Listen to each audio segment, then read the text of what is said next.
So ఆ cinema తర్వాత sir వచ్చిన క్షణక్షణం, ఒక మంచు కొండల మీద నుంచి జారిపడ్డ ఆర్జీవి అనే ఒక పెద్ద ఆర్టికల్ ఇస్తే దాన్ని చూసి మన నాగేశ్వరరావు గారు, అక్కినేని గారు అది రాసిన వాళ్ళ మీద ఫైర్ అయ్యో 2 ఏళ్ళు మాట్లాడలేదంట వాళ్ళ మీద.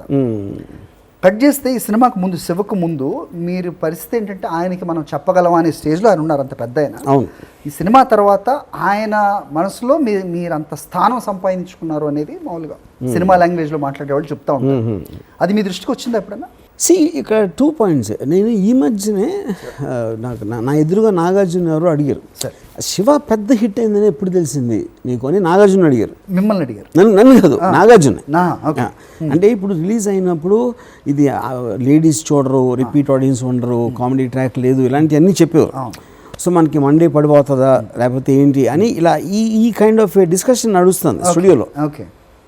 అప్పుడు నాగార్జున చెప్పాడంటే మండే ట్యూస్డే నాగేశ్వర గారితో వెళ్తున్నాడు కార్లో.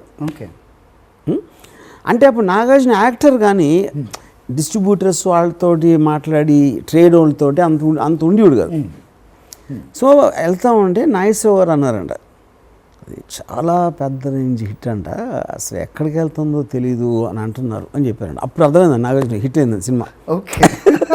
అప్పుడు వరకు తెలియదు.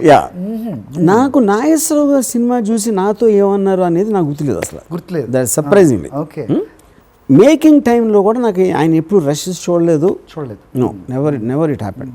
సరే, ఇలాంటి సినిమాని శివ 2006 అనేది ప్రయోగం చేసిన. అవును సార్, దానికి మాత్రం మిమ్మల్ని హేట్ చేస్తున్నాం సార్ మేము. ఆబ్వియస్లీ చెయ్యాలి. హేట్ చాలా చిన్నవాడు, షోలే లాంటి దాన్ని ఆగని చైన్తో కొట్టాలి. మీకు అనిపిస్తుంది? Thank you. సాక్షి టీవీ ప్రసారాలను నిలిపివేయడం చట్టరీత్యా నేరం. సాక్షి టీవీ ప్రసారాల కోసం మీ స్థానిక కేబుల్ ఆపరేటర్ని వెంటనే సంప్రదించండి. DTHలో, ఇంటర్నెట్లో కూడా సాక్షి టీవీ ప్రసారాలను వీక్షించవచ్చు.